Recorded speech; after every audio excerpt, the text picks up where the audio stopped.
Israel के लिए सबसे बुरी खबर है, उसका आयरन डोम रडार फेल हो गया है। हिजबुल्लाह के एक मिसाइल में जिसमें 20 किलो विस्फोटक था, वो जाकर मिलिट्री कैंप पर गिरा है और तस्वीरें हैं मेरे पास, लेकिन यूट्यूब की वजह से हम दिखा नहीं सकते हैं। सबसे बड़ी खबर है कि हिजबुल्लाह के यूएवी ने एक उसके रोबोट ने जो मिसराद नाम था, वाज मिसराद 1, जो ईरान ने दिया था उसे, वो 20 की जो विस्फोटक लेके 124 किलोमीटर दूर गिरा और वो इजराइल के एक होटल पर गिरा है, जिसको नेस्तनाबूद कर दिया गया है। होटल नेस्तनाबूद हो गया है। तो सबसे बड़ी खबर बता रहा हूं इस समय की कि आयरन डोम रडार फेल हो रहा है और लगातार ईरानी मिसाइल के दम पर, जिस तरह से इजरायली मीडिया ने भी इसको खबर किया, since the morning more than 110 Israeli soldiers have been killed. सबसे बड़ी खबर बता रहा हूं, ये सबसे बड़ी खबर है अब तक, और किसी को भी अंदाजा नहीं था कि इस तरह से होगा। तो सबसे बड़ी खबर है, आयरन डोम रडार फेल हो गया है और ईरान तो छोड़ दीजिए, हिजबुल्लाह भी अब मुसीबत बनकर इजराइल पर टूट रहा है। सबसे बड़ी खबर है जो आपको कोई नहीं बताएगा, एक साथ 110 इजरायली सैनिकों की मौत हुई है, मारे गए हैं। ये सबसे बड़ी खबर बता रहा हूं।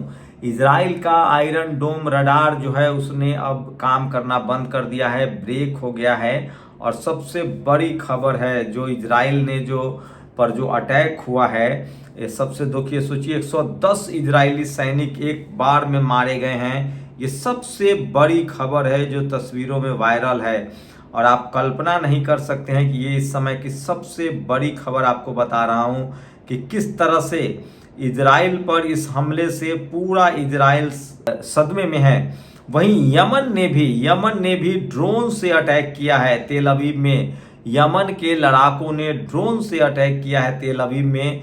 तो अब चौतरफा, मैं बार बार कह रहा था, सात तरफ से हिजबुल्लाह, हूती, ये सब जो लड़ाके हैं वो हमला कर रहे हैं। और ये सबसे बड़ी खबर इस समय बता रहा हूं, इजरायली मीडिया ने खुद कहा है, Hezbollah attack soldier when they gather to eat at the base, Hezbollah knew where and when to strike. मतलब हुआ, इजरायली मीडिया कह रही है कि जब इजराइल को के बारे में हिजबुल्लाह को अब पता है, दरअसल खाना खाने के लिए इजराइल के सैनिक जमा हुए थे और उसी समय 20 किलो विस्फोटक के साथ हिजबुल्लाह ने हमला किया। 120 जो जवान हैं वो मारे गए हैं। तो ये सबसे बड़ी खबर आ रही है। भारत की मीडिया आपको शायद दिखा रही होगी, नहीं दिखा रही होगी, लेकिन सबसे बड़ा अटैक बता रहा हूं। लेकिन सोचिए, अभी भी ईरान, हिजबुल्लाह, हूती के जो लड़ाके हैं वो युद्ध के नियम को मान रहे हैं और वो सिर्फ मिलिट्री बेस पर हमला कर रहे हैं। वो अभी भी आम इजरायलियों पर हमला नहीं कर रहे हैं और इस वजह से इजरायलियों में काफी गुस्सा है खुद बेंजामिन नेतन्याहू के खिलाफ। तो नमस्कार, मैं शंभू कुमार सिंह और आप देख रहे हैं नेशनल दस्तक। आज की सबसे बड़ी खबर है, 1 साल 7 दिन हो गए इस युद्ध के। आज 14 अक्टूबर है, उस लिहाज से देखिए तो 7 अक्टूबर को युद्ध शुरू हुआ था। मैंने आपको बताया कि अब तक की सबसे बड़ी अपडेट है कि हिजबुल्लाह, ईरान का जो मिसाइल है वो आयरन डोम रडार को पार करने में कामयाबी हासिल कर रहा है। मैंने आपको पहले ही बताया था कि रूस और चीन जिस तरह से हथियारों की सप्लाई कर रहा है, इजराइल के लिए बड़ी मुश्किल होगी। अब तक इजराइल को लगता था कि फिलिस्तीन और हमास के पास कुछ भी हथियार नहीं था। फिलिस्तीन के पास न अपना सेना है, फिलिस्तीन के पास न अपना फाइटर प्लेन है, फिलिस्तीन के पास न पानी के नौसैनिक हैं, न फाइटर प्लेन है, न एयरफोर्स है, न नेवी है, न आर्मी है। फिलिस्तीन एक गरीब देश था, किसानों का देश था, मजदूरों का देश था और वो अपने काम में खुश थे। लेकिन यहीं से इजराइल सोच रहा था कि कमज़ोर मुल्क है और हम इस पर हमला करके कब्जा कर लेंगे। लेकिन धीरे धीरे युद्ध बड़ा होता जा रहा है। ताज़ा ये खबर है कि बेरूत पर हमला करना, इजराइल पर हमला करना, हिजबुल्लाह पर हमला करना और हिजबुल्लाह प्रमुख नसरुल्लाह को मार गिराने का फैसला अब इजराइल को महंगा पड़ता जा रहा है और 7 मोर्चे पर अब लड़ना पड़ रहा है इजराइल को। लेकिन सबसे जो दर्दनाक बात है, सबसे जो बुरी बात है इजराइल के लिए और इजरायलियों के लिए, कि 7 मोर्चे पर जो लड़ाई चल रही है उसमें सीधे सीधे रूस और चीन के हथियार हैं। लेकिन इजराइल के लिए अब सबसे ज़्यादा चिंता का विषय है। अब तक उसका आयरन डोम रडार जो है वो अब तक वो आयरन डोम रडार को बेच भी रहा था।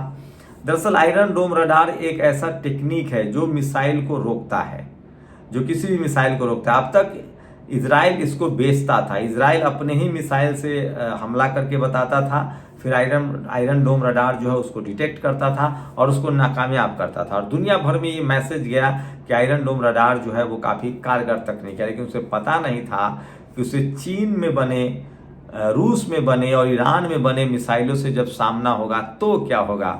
और अब ये साफ हो गया है कि ईरान के मिसाइल के सामने ही ये टाए फिस हो रहा है।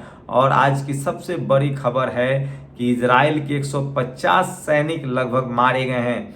ये हमला उस समय शाम में हुआ जब ये सब खाना खाने के लिए जमा हुए थे। उसी समय 20 किलो विस्फोटक के साथ हिजबुल्लाह का एक मिसाइल आता है, आयरन डोम रडार उसको डिटेक्ट नहीं कर पाता और इजराइल के 120 से लेकर 150 सैनिक मारे जाते हैं। तो आप बस इसी से कल्पना कीजिए कि जब हिजबुल्लाह इतना रेसिस्ट कर रहा है, अभी तो हूती जो यमन के लड़ाके हैं वो पानी में, समंदर में एक भी हथियार नहीं आने दे रहे हैं।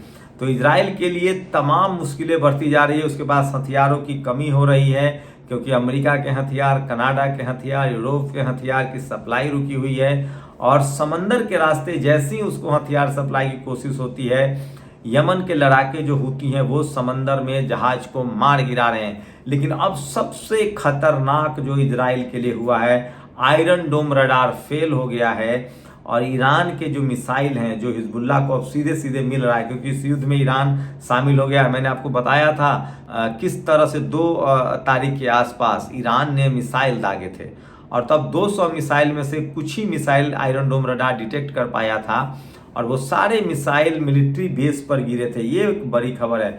आपको पहले ही बता चुका हूं कि 2 लाख से ज़्यादा इजरायली फौजी जो हैं वो इस युद्ध से पैर वापस खींच चुके हैं, वो युद्ध में नहीं जाना चाहते हैं। खासकर जो हमास का इलाका है फिलिस्तीन में, वहाँ से वो भागे हैं, उसके बाद लेबनान से वो फरार हो रहे हैं। दरअसल उसको सेटलर्स बोलते हैं।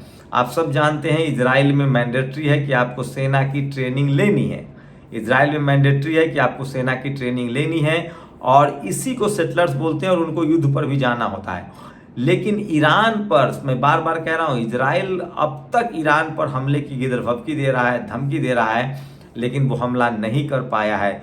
और आज का जो हमला है ये सबसे बड़ा हमला है। 120 से 150 सैनिक, इजरायली सैनिक एक बार में मारे जाएं, ये बहुत ही खतरनाक है। तो सोचिए, मात्र 1 लाख सैनिक है इजराइल के ऐसे जो रेडी टू मूव रहते हैं और लगभग उनके पास 5 लाख सेटलर्स हैं, वो सैनिक है जो बैक बेंच पर रहते हैं।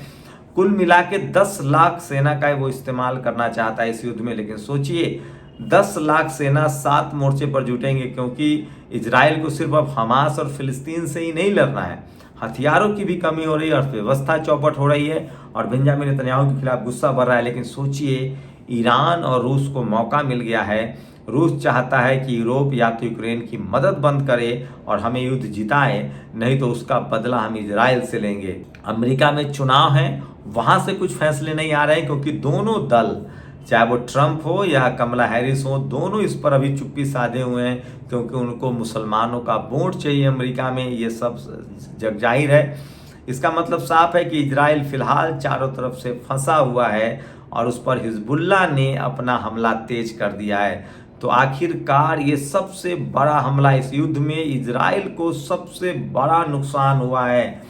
एक साथ 150 से ज़्यादा उसके जवान मारे गए हैं। लेकिन सोचिए, अभी भी हिजबुल्लाह के लड़ाके जिनको भक्त आतंकी कहते हैं, वो मिलिट्री बेस पर हमला कर रहा है, मतलब आम नागरिकों पर हमला नहीं कर रहा है। जबकि आप सब जानते हैं किस तरह से इजराइल ने फिलिस्तीन में, गजा में मासूम बच्चों को, महिलाओं को, बुजुर्गों को, स्कूल अस्पताल को निशाना बनाया है, जिसको युद्ध का अपराधी माना जाता है। और युद्ध में ये सब शामिल नहीं है कि आप सिविलियन पर हमला नहीं कर सकते हैं, स्कूल अस्पताल डैमेज नहीं कर सकते हैं, लेकिन इजराइल ने वो सब कुछ किया है। इसीलिए बेंजामिन नेतन्याहू का नया नाम हिटलर है और दुनिया उसे हिटलर के तौर पे देख रही है। फिलहाल देर सवेर ही सही, जिस तरह से यमन के लड़ाके हूती, सीरिया और इराक, ईरान और उसके बाद हमास, लेबनान, ये 7-8 देश लड़ रहे हैं और अब उनको हथियारों की कमी नहीं हो रही है।